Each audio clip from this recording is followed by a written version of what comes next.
On today's show, another win for the Atlanta Hawks in Las Vegas, a comeback victory on this Thursday against the San Antonio Spurs. We'll have full coverage of that game, and I'll be joined by Graham Chapple of Peachtree Hoops, as well as an update on AJ Griffin's status and more. All of that coming up.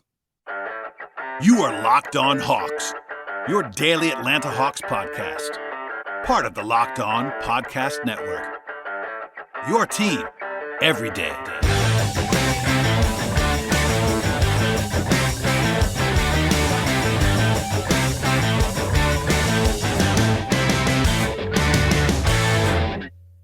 Hello, friends. Welcome to episode 1281 of the Locked On Hawks podcast. I am your host, Brad Rowland, coming to you on a Thursday evening here in Las Vegas. And thank you, as always, for joining us on the podcast and making us your first listen each and every day. Check us out on Apple Podcasts, Spotify, Stitcher, Podbean, and also on the video side with YouTube, where you can see me right now, coming to you again from Las Vegas. And we'll be breaking down a victory for the Atlanta Hawks, a 87-86 come-from-behind win. The Hawks were down by double digits for a large portion of this afternoon game in Las Vegas. I know because of the early start, people probably didn't see all of this game necessarily, but I will have the breakdown here in a second.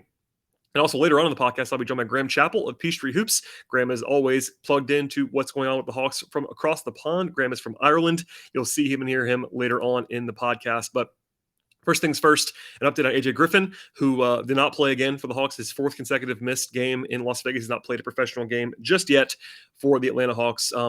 There was a little bit more of an update that I was able to glean during the game itself. He actually, I was told, had an MRI on the foot after he was feeling some discomfort and soreness during the first summer league practice before the team started playing in Las Vegas. Of note, Nate McMillan on the broadcast said that it was an X-ray, but I was expressly told that it was an MRI that Griffin had. I'm not really sure on the X-ray front, but he definitely did have an MRI. It was clean, showing nothing of concern by what the Hawks have told me, and he's being held out basically out of precautionary measures. Now, obviously, it's not great, but the fact that there's no acute injury, I was told that again today. I was told he was working out in Atlanta virtually every day between the draft and summer leagues. It's not like this is a long-term thing. He's already been playing with the staff in Atlanta before the Hawks came out to Las Vegas. So precautionary. By the way, they still have not ruled him out for the finale of Summer League at this point in time. At least as when I'm recording this, I would be kind of surprised if he played in the finale. By the way, before I forget to say this, the Hawks will play one more time in Vegas. It'll be either Saturday or Sunday when the league sort of releases the final schedule. It will not be in the actual Summer League final because the Hawks have 2 losses already. They've kind of been ruled out of that already. But every team is guaranteed 5 games. So they'll be playing at least one more time, either on Saturday or Sunday in the desert. We'll see if he plays there. I would guess he doesn't, but that's the latest I have on Griffin. He had an MRI. It was clean, and this is all precautionary at this point in time. Also, James Akinjo did not play due to illness in the game on Thursday. That's kind of all I have for you on that front.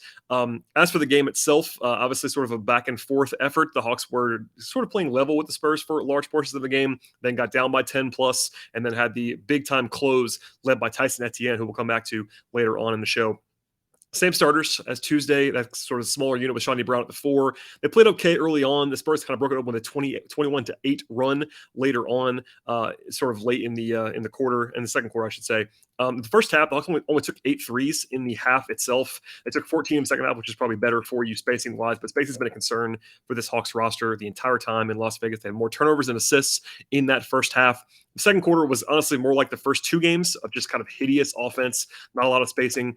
It was better than that throughout the rest of this game, but that second quarter was kind of a reminder of the early part, the early struggles. There was a nice catch and shoot by Sharif Cooper early in the second half, and the Hawks played pretty decently for most of the third quarter and then sort of made a little push with the second unit late in the third quarter to get back in touch, back within single digit at that point in time. And then Tyson Etienne, the rookie from Wichita State, kind of took it over a little bit, shooting them back in the game. Basically, overall, he hit 5 threes in his first 17 minutes of action, including 2 in a row to cut the lead down to 4 with about 5 minutes left. Then Sharif Cooper tied the game on a jump shot and then made free throws for the lead. So it was a 14-0 overall run by the Hawks to go from down 10 to up 4 in the final minutes of the fourth quarter. Unfortunately for the Hawks, Justin Tillman suffered a leg injury right about that point in the game. He left. He was not necessarily having to be carted off or anything like that, but he was holding his leg/knee area. No further update at this point in time, but we'll keep an eye on that for the finale. But Tillman's a guy that a lot of Hawks fans are invested in, as he was in College Park last year, etc. From there, sort of the nuts and bolts is that the Spurs finally scored, and then Cooper got blocked twice at the rim in the final 90 seconds or so. Also missed a step back jumper, but The Spurs actually took the lead briefly with like 30 seconds to go to get them the lead. But then after a timeout, Etienne, again, sort of using his shooting gravity to draw the defense out and then drive by that for a layup to take the lead. And then after a timeout, the Spurs turned it over. It was actually a steal credited to Etienne. So he was definitely the hero of the day for Atlanta. I'll start there on my personal sort of wrap up of this game in particular before I get to Graham later on in the podcast. But Etienne was definitely the big story in terms of the success of the Hawks in this one. 21 points, 5 threes, 2 steals. He's from Wichita State. He's a rookie. Didn't have great numbers the first 3 games, and people were kind of asking me, like, what happened to him the first 3 games? And I was like, well, this is kind of what you get in summer league. He's coming off the bench, averaging 13 minutes a game before this one. Obviously, this does not include today's game, but the first 3 games, 13 minutes, shot about 28% from the floor, 25% from 3, 6 points, about a little bit over 1 rebound and less than 1 assist per game. It is worth noting, though, that Etienne is actually on an Exhibit 10 contract that was reported by ESPN's David Meneman on draft night. Etienne is an actual true rookie. He's 22 years old out of Wichita State. But that Exhibit 10, without going crazy into that, basically means that that's a training camp style contract, which means I would expect at this point that Etienne will probably be in camp. People are asking me, like, does this earn him a spot on the team? I would say probably not at this point still. He is a pretty interesting prospect, a guy that I talked about a little bit before Summer League started. But he wasn't starting. He wasn't playing big minutes on the Summer League roster. I think he'll be in camp based on that Exhibit 10 contract. There is an open 2-way slot potentially available. Of course, you also have still Tyree and Sharif Cooper both unsigned at this point in time. So there aren't that many slots available. And I think Etienne's at least reasonably interesting. If I had to guess, I'd probably say he's probably not going to be on the roster, but maybe College Park for this year. And it wouldn't like absolutely blow me away if they signed him to a 2-way. But alas, that's where we are at this point for Etienne. But people asking, pretty excited about this. He was awesome today. So no question about that. But I think he is a prospect. He's not a guy that I would just cross off necessarily, but we'll see if he can follow this up with more and then going into training camp on that X10 contract. Elsewhere, the guys of note for the Hawks in this one, Tyree a little bit more quiet than he was in the breakout game that he had on Tuesday, but I thought he played pretty well again. 13 points, 4 rebounds, 4 assists, a steal, and a block in 25 minutes. He was 5-8 from the floor, a little bit less in terms of his overall shot profile, but a couple of nice creation moves off the dribble. His crossover has been very effective so far in Summer League. I will also attribute this to Kevin Chouinard of Hawks.com, but he's been pretty effective with not making decisions too early when he has the ball on the move, making good decisions overall, not being irresponsible with the ball in general. Did have 2 turnovers in this game, but I thought he played pretty well, and a lot of stuff that you can certainly be encouraged by for the second-round pick in this game. Sharif Cooper made his first couple of threes in Summer League. He was 2 of 4. Unfortunately, he was 2 of 11 on 2s in this game.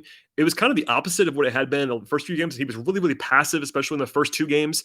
Cooper was almost too aggressive hunting his own shot in this one. He had some success early on, but he definitely sort of dragged that down with a pretty ugly last 3 quarters for the most part. A couple nice plays in the fourth during that comeback, but I think that Cooper was not his best self in this one, and probably a little bit too shot happy, and probably try to find that balance. But I understand that sort of overcorrection because he was a little bit passive in those first few games for the Hawks, but still good to see him having a couple moments, but not necessarily very good from Cooper overall, and really sort of grading the first 4 games.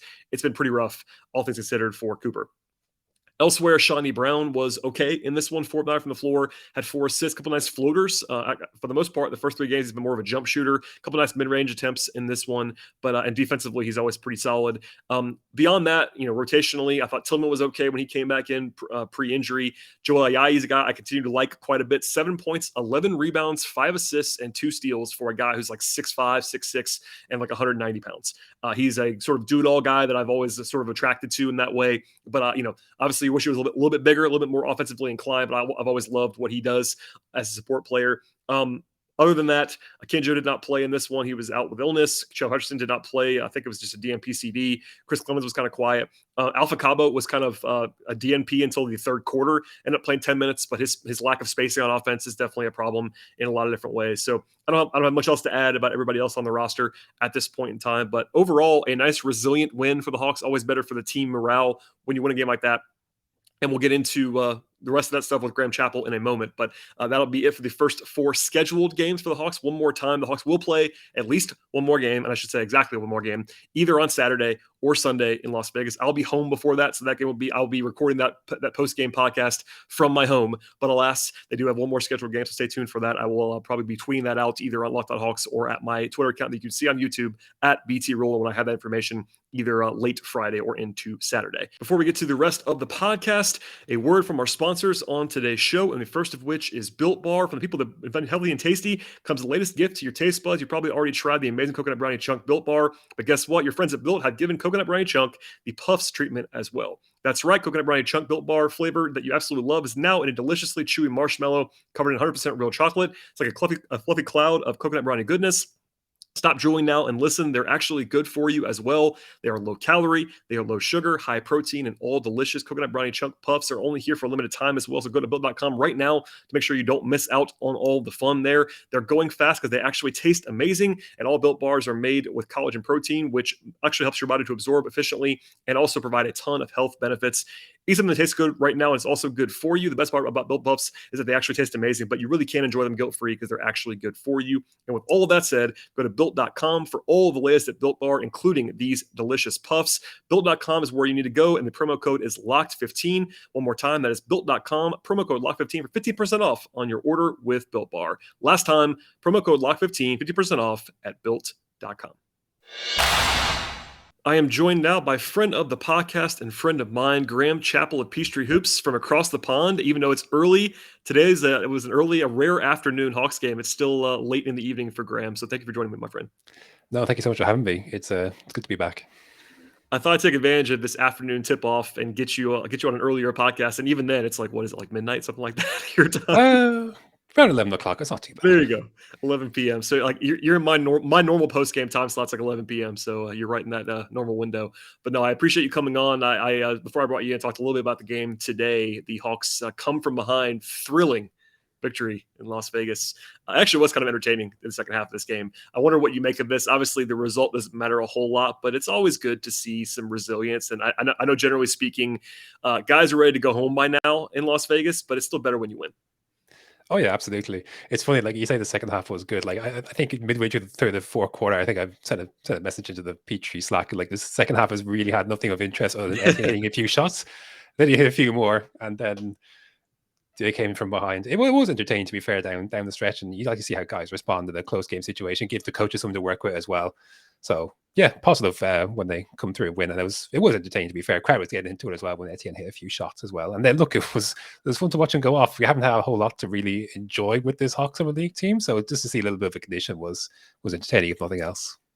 Yeah, it was lively, and as a person who's been in many summer leagues, by the time you get to like the late in the process, the vibe isn't quite the same in the building. But when there's a comeback like that, I think they were down like 10 with like 5 minutes to go, and they come back and win, and it was a little bit more interesting than you might think at this point in time. And you mentioned Etienne. Let's just start there. Obviously, he was the star of the day for the Hawks. I talked about him a little bit before I brought you in, but you see the typical reactions like, all right, put this guy on the roster right now. And I will say he's on Exhibit 10 contract, so he'll be around. But what do you make of him? Because I know you've been watching all the way through like I have. He was not necessarily great in the first 3 games, but he was quite good today. Yeah, I honestly didn't think much of him heading in those first 3 games, and then he went off today. But I like to see at the end. He hit those shots, but I like to see that drive he had. Yeah, at the end there, that was really encouraging. He had a little burst of speed, which was good to see. It was show that he obviously just more than, at least on the surface, at least could do more than just shoot. But so I liked that more than. Obviously, it's good to see a guy just take down a lot of shots and get 5 threes. But I just really like that, especially at a time in the game where, like, obviously Martin's been really consistent. He's been good. They obviously have Cooper, but they went to just going to Etienne late game. I liked that. I liked what Etienne had there. I liked him showing that little turn of speed and getting to the rim as a tough layup as well. Yeah, that was a pretty intriguing finish, especially because I think he kind of leveraged himself the way that he'd been so hot that I think he probably knew that, and they overplayed him a little bit, and I think he used that to his advantage. And listen, I mean, he didn't shoot great last year at Wichita State. I think like 33% from three, but in the first 2 years of his college career, he shot like 39% on pretty good volume. Like, I think he's a real shooter. And I like that signing when they did it. The Exhibit 10 contract is interesting too, because you don't have to do that for a summer league guy. Like, that's kind of the level between summer league invite and two-way contract is Exhibit 10. Like, they want to see more of you and they want to bring you to training camp. So I think that he is a prospect on some level. It's not exactly a guy who's just like totally anonymous. He was a two-time like all AAC player in college. I wouldn't go crazy about this performance, but I think that he was already pretty interesting. I wish he was like 6'5", because he's kind of a combo-ish guy. I think he's listed at 6'2". But this is a real guy on some level.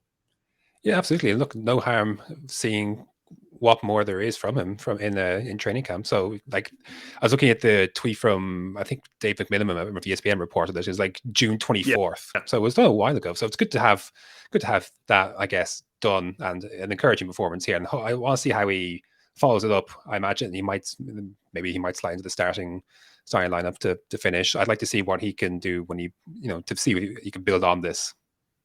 Yeah, I think that let's wrap it up on Etienne. I think that him being signed to that deal quickly is indicative of him having offers. Like, a lot of summer league guys, they'll just take whatever they can get to get on a roster. I think he had probably his of opportunities for summer league, and I think that Exhibit 10 is like he got some guaranteed money to come not only to summer league but also to training camp, and he was more in demand than your typical summer league guy, which kind of tells you a little bit about what the league thinks of him too. I think he is a real guy to keep an eye on. Beyond that, I think unless we want to go into Alpha Kaba, we can move on to Martin and those guys. I guess I should probably ask you. People always ask about Alpha Kaba. I've kind of closed the door on Alpha Kaba being a thing. Do you agree with that, or are you still holding out hope on him? Do you know what? The first game went pretty well, I thought, for Alpha Kaba. Yeah, he was okay. I can get behind this, and then that disappeared very quickly. And then Tillman came to the starting lineup, and and today it wasn't great either. 10 minutes. Just the 1 point. Yeah, I think you can close that door. It's been fun. Look, it has been fun to get excited for that, because obviously he's the 60th pick and Schlink's first summer. But yeah, I think you can close that one. Yeah, Kaba's 26 now, and he didn't play at all in the first half this one, which seemed to be intentional to get Grant Golden back in. He hadn't played, but the fact that he's kind of in a small role in a summer league roster at age 26. I know he's a draft pick of this regime, but barely. So yeah, I think without being piling on, I think that's probably going to be the end of the Kaba prospect era. We can go on from there. I want to save Sharif for a second, but anybody else that you think is sort of interesting from a non-roster standpoint? My guy the entire way has been Joel Yahi, who had a kind of a weirdly awesome stat line today with 7 points, 11 rebounds, 5 assists, and 2 steals. He's been a guy I've liked for a while going back to Gonzaga, but is there anybody else on the roster that you want to get into that's not one of the rosters?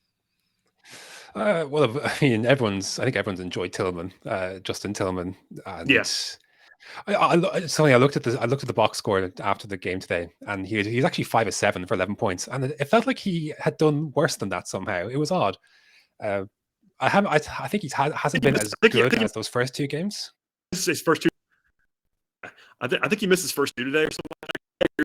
He was like kind of rougher half, and you look up, he's 5'7" and for 11 points. I still think he was better in his first 2 games coming off the bench than he has in the starting line. But yeah, look at solid production. I've liked his defense. I've liked how active he's been. So he's been fun to watch. I thought Grant Golden had a really nice kind of spin move and then missed the shot, but that's about all I could say about Grant Golden. Shawnee Brown has obviously been pretty consistent. I think he was the leading Hawks scorer heading into today. I think he was averaging like 15 points headed before today's game. Just of 8 points today, 4 of 9. But I've really liked how he's looked coming downhill.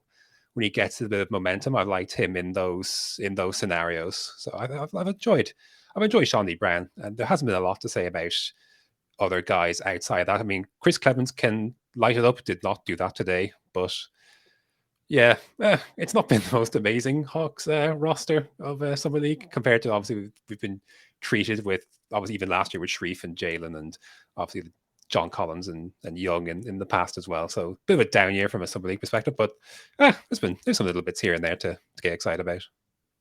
Yeah, I agree in general. I'm going to ask you about a couple more guys. Of course, we're going to Sharif Cooper in a second and maybe some thoughts on other Hawks transactions. But first, a word from our sponsors on the podcast. All right, Graham, You mentioned Shawnee Brown. Obviously, he is already on the two-way contract, so I've had my eye on him a lot. It's really interesting. I think Kevin Schnarr talked about this, our mutual friend. It's like he's been playing the 4 the last couple games and looks more comfortable doing that, but like he's 6'5", maybe 6'6", and it's like this interesting thing where like I think he's probably better as a modern 4 right now, but also he told me this week that he thinks of himself as a 2-3.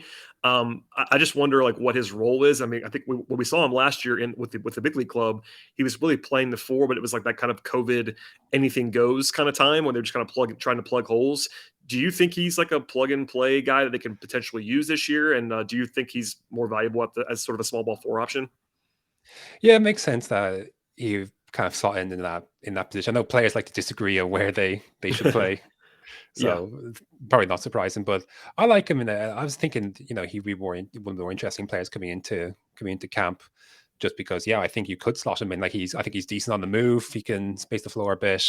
Obviously he's quite got a good frame to him, so you can stick him in that 4 spot. I wouldn't do it for long periods, but it's interesting kind of the philosophy on that, even from the Hawks. So obviously there's a Kongu in the mix as well, and he's at the 5, and like you would call him an undersized 5. So it's not out of the norm for something the Hawks look at. So I enjoyed his play. I think he definitely can. You can plug him in. I do enjoy his work on the move. Can space the floor as well. So I like him in that position, even if he does seem himself more of a 2 or a 3. Yeah, I think he's sort of there's like different ways of looking at two-way contracts. Some guys are like total projects with like theoretical upside, and some guys are more like lower ceiling plug and play guys. He's definitely more of that. He's an older guy for a two-way contract, but I think that he is someone that Nate would probably not hesitate to throw in there if they had to. If you get an injury to somebody and you kind of have to play him for 12 minutes on a Tuesday night, you can probably get away with that. And they kind of value that in their two-way slots for the most part. The last 2 guys that we'll get into summer league wise are Tyree and Sharif Cooper. Martin, I thought, was obviously really good on Tuesday with 21. I think he had in that game, something like that. He had 13, 4, and 4 on Thursday. I really like the way he's been attacking the rim. And obviously he's a well-rounded guy to the point where the Hawks have sort of touted his defense coming out in terms of when they drafted him. What have you seen from him? Obviously, I know you're not watching a ton of American college basketball during your time, but what do you make of Martin as a prospect so far? Yeah, I've been pleasantly surprised. I wasn't expecting a whole lot from Martin heading in, just because like you said, I don't watch college basketball, and you see, what's he 52nd overall? 51st, I believe it was the trade down to 51. Sorry. Yeah, there you go. sold it 1 too short. But so I didn't really have a lot of expectations, but I've really been impressed with how he's attacked the rim. I've liked how he's been able to carve out space for himself on some of those drives. I know in some instances you maybe could call it a little bit of the forearm leading, but I've really liked how he's attacked and he's managed to find those little spaces for himself to get into that jump shot, which has looked pretty good. It's fallen for him for the most part.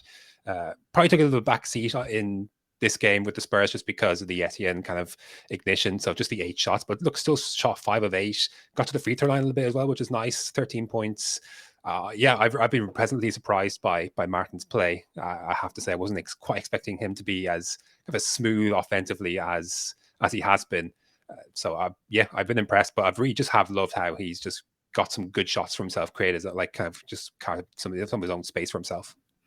Yeah, and clearly he won't probably play a big role for the Hawks this year, but he does kind of bring something that they don't have a lot of, which is that shot creation off the dribble. Like obviously with Trey and now Murray on the roster, they have a little bit more of that than they've had in previous years. But that's been his most impressive thing to me, is like his ability to just handle and get by guys and get to the rim and finish to the rim. Like his finish has been pretty intriguing. He's been active enough as a steal and block guy, and also he had 4 assists today, and that's actually nice for him. That's one of his knocks on him actually, is his sort of lack of passing and lack of assists in college, but I think he showed a couple nice reads. Rebounding wise has been pretty solid as well. So I think that I'll be interested to see if they can sign him to one of those like multi-year rookie contracts that kind of are very team friendly, because I think that the Hawks probably want to do that on some level, or maybe he'll be on the 2-way slot. But I think Martin will be around and you'll see more of him. And I think if nothing else, I kind of agree with you. I think he's been better than I expected, even though I obviously saw him more than you did in college. I think that he's probably assimilated better than I thought in summer league. It's still summer league, but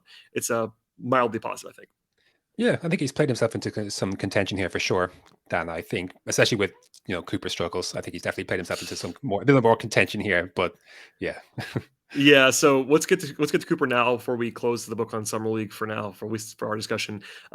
Sharif, I thought this interesting. I know you've been watching this too. I thought it was weird. Cooper was so passive in the first couple games, like almost troublingly so. Like just didn't have a lot of juice going, just kind of playing, going through the motions almost. And this game, he kind of went too far the other way and was like really, really, really trying to score. And he took 15 shots plus 6 free throws, and was 2 of 11 on twos and got blocked. I think got blocked at least 3 times at the rim. That's always been a concern with Sharif, is just the lack of size. His passing's still solid, but it was another kind of, let's say, mediocre to be kind game for him. I thought he was better on Tuesday and then was better in the first quarter of this game, but we're kind of stretching. I got a text from someone who I would describe as a league employee, not for the Hawks. He's an employee of a team in the league, and was like, wasn't Cooper better last year in summer league? And I was like, yes, he was.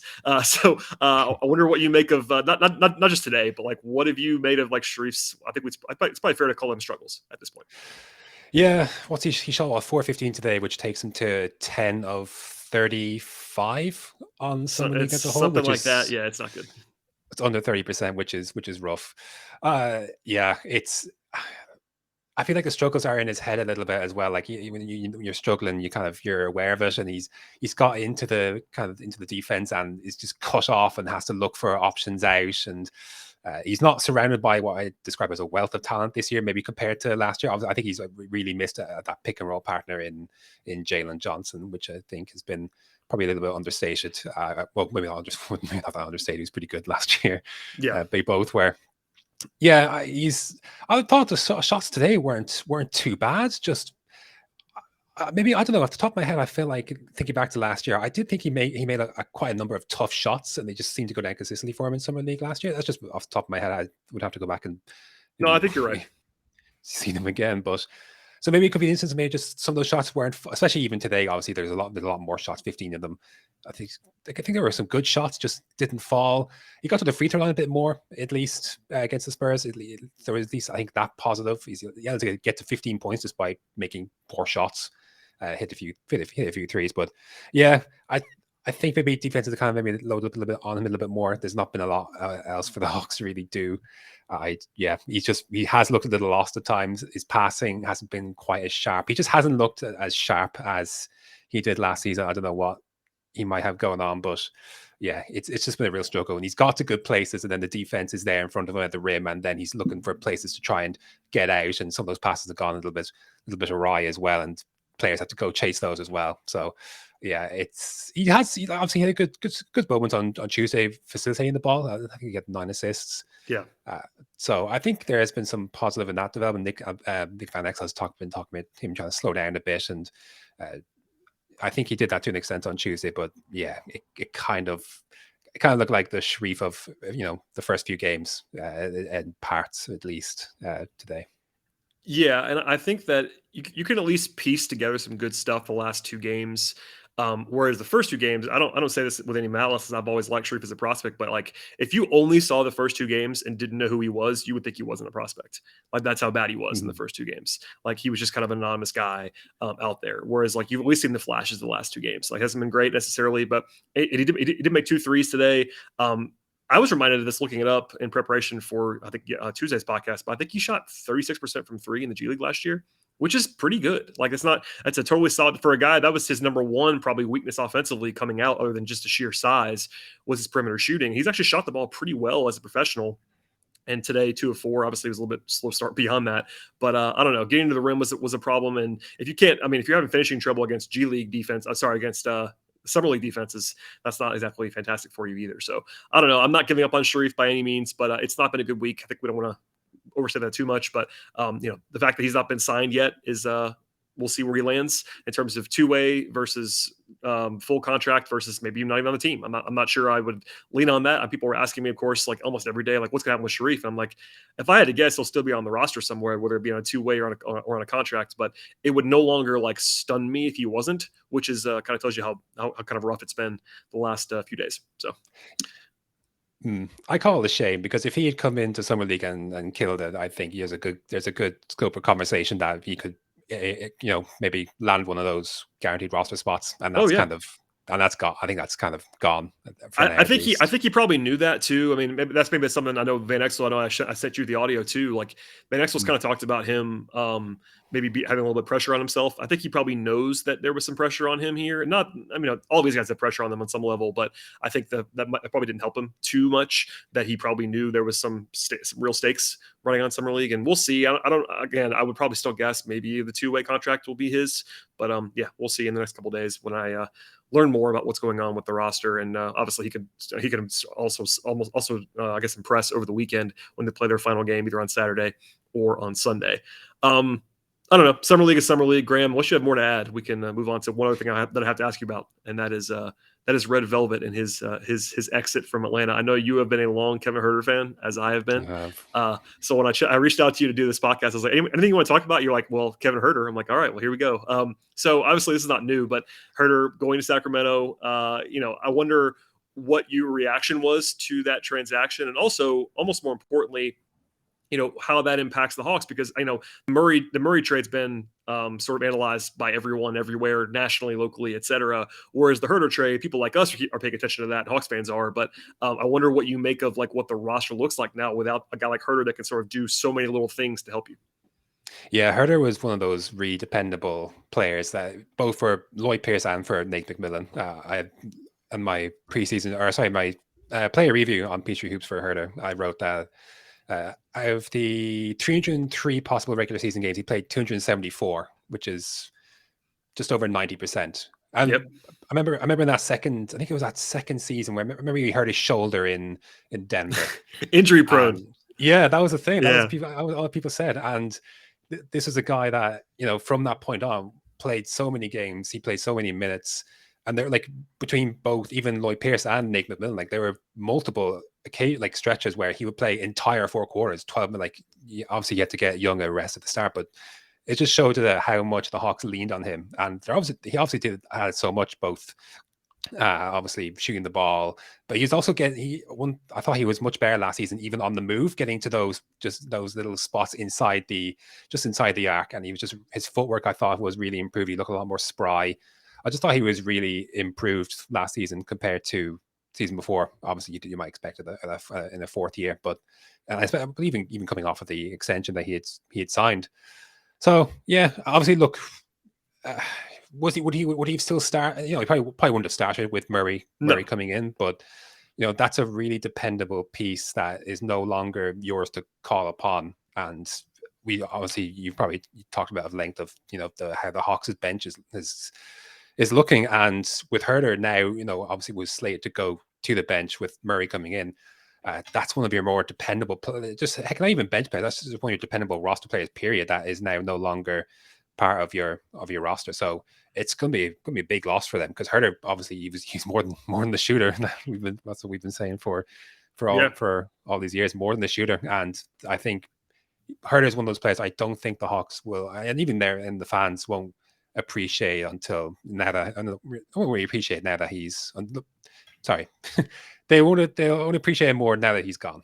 Yeah, no, I totally agree. And I think that if Bogey is healthy, which is a big if, especially because he's not right now, that will be helpful, and the Hawks will have that punch at that shooting guard spot. But I think the absence of another shooter, while he is more than a shooter, as we just discussed, that is a weakness of this roster right now. Potentially is a lack of spacing, because Murray, for all his strengths, is not as good of a shooter just as a spacer as some of the other guys, and Bogey is a big question mark right now health wise. And then Gallo, the one thing that we know he can still do is really shoot the basketball. So you lose Huerter and Gallo, and then Bogey is in a potentially reduced state. Those are 3 of your top 4 shooters on the roster, along with Trey, and that's a pretty interesting down. I mean, obviously Justin Holiday can shoot it a little bit. Murray's not a non-shooter by any means, but they have some work to do there. And then even Huerter's defense, I think there's this still out there. There's still this book out there that he's a bad defender, which is not really true. Like, he's a pretty useful defensive player and also a good ball mover, etc. So yeah, it's a real loss. I think that I am still higher on Justin Holiday than most people are, which is probably a little bit helpful, but they're just very different players. And I've said this before, I'll say it again. There's a lot of pressure on Bogey now. I think that they're going to need Bogey to be good and healthy. More importantly, healthy than good, because I think he'll be pretty good regardless if he's healthy and the shooting is real and all that stuff. But man, it gets real ugly if they don't have Bogey. Like if Bogey, if he has a setback or something like that, misses a month, they don't have anybody there to provide that, even just the spacing and juice off the bench. Because Holiday is a solid shooter, but he's not Bogey or Herter as a shooter. Yeah, but like obviously with Bogey and Herter as well, like they both could handle the ball some as well. And it's just such a luxury to have both of those guys in that capacity that you could call upon. Not that you need to all the time, but that you could at least have at your disposal. And if obviously Herter's now gone, and if Bogdanovic isn't healthy or available, then there's good reason to think that one of the two could be in play. Then all of a sudden it's looking a lot more dicier for a bench that again was solid, and the shooting was obviously quite high up in the league as well. So it's a rough loss. If Bogdanovic is healthy and he's firing off the bench, then that obviously helps alleviate some of the loss that Herter, the gap that Herter leaves behind. But obviously, what's the likelihood of that? I mean, it could happen, but there's enough there to to be skeptical that it may not at the same time. Yeah, I mean that's there are a couple of pivot points on this roster this season. Obviously, Bogey's health is one of them, but between Bogey's health, between DeAndre Hunter, is probably the number one pivot point of the roster this year. Because if Hunter is the guy he was last year, the Hawks are going to be frustrating. So those two guys, I think, are pretty easily circleable players, and even Jalen Johnson, who now is just written in pen at the moment as a backup power forward. Like, I like Jalen Johnson a lot, but he's not a proven NBA rotation player right now. So that's a question as well. I think he's probably number 3 on the list behind the other two. And then, of course, just the big picture of like Young and Murray together, et cetera. There are some interesting questions, but I do think that Herter not being there kind of magnifies both. I mean, definitely Bogey, but even the Hunter thing. Like, there were games where they could just kind of pull Hunter and roll with Bogey and Herter together. And now maybe it's just in Holiday that gets that call in place of Hunter if Hunter is banged up or having a bad night. But the depth there just isn't the same as it was. No, and they're really going to miss that. Again, just a guy, and Nate talked about at length at different points last season about just how you could just slide Herter in, whether Bogdanovic was out or Hunter was out, the 2 or the 3, you could just slide him in there, and you know exactly what you were getting. He's going to be dependable. He's going to be available. And just with that gone, and Bogdanovic is held a bit more of a question mark, and heck, even Hunter at times we've seen him miss decent periods off the bench. Oh yeah, we saw how much they had to lean on Timothy Luwawu-Cabarrot, and he was the last signing for the roster. So it's a position where the Hawks sometimes need to be able to slide someone in, just because not everyone in that position is always healthy. It's just what they've shown so far. Yeah, and as a quick reminder, I don't want to belabor this point too much. We'll do more of this later on in the offseason, but the Bogey injury question is already out there, and that's acknowledged by everyone. He had that procedure. He's going to be out till at least training camp. But DeAndre Hunter, you kind of referenced it, but he's only played 76 games in the last 2 seasons combined.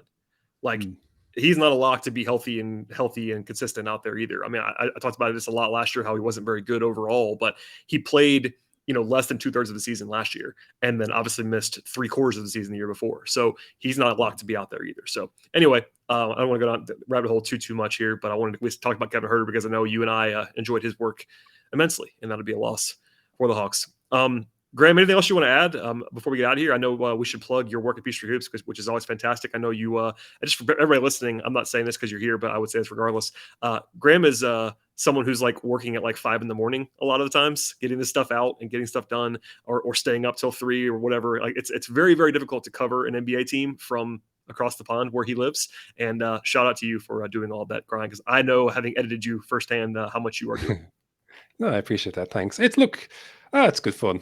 It's just, it's a little taxing on the body, but you know what? It's yes, it's okay. They're no longer rebuilding gears. I don't have to watch too much of, nights where it's just loss after loss. So it helps when the players the roster is better as is currently constructed.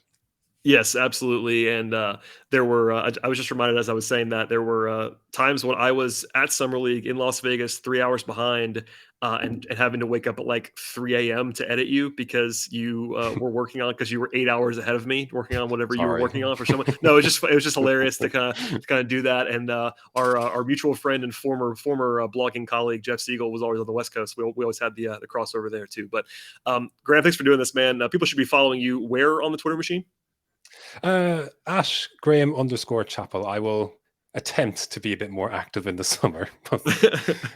No, I know you will when the season starts. Not everybody has to tweet as much as I do. I probably have an addiction to Twitter, so there's no shame in tweeting less. But I always say the same about Ben Ladner, who tweets every once in a while when he's on this podcast as well. But I really do appreciate you coming on, my friend, and we will do this again. I will always look for opportunities to talk to you at a reasonable hour for you. So there you go. Thank you so much for having me. I really appreciate it. As for everybody else, please subscribe to the podcast. I am headed home, mercifully, from Las Vegas later on this week, but I'll be back when the Hawks play again, either Saturday or Sunday, with full coverage. As always, subscribe, rate, and review, and we'll see you all next time.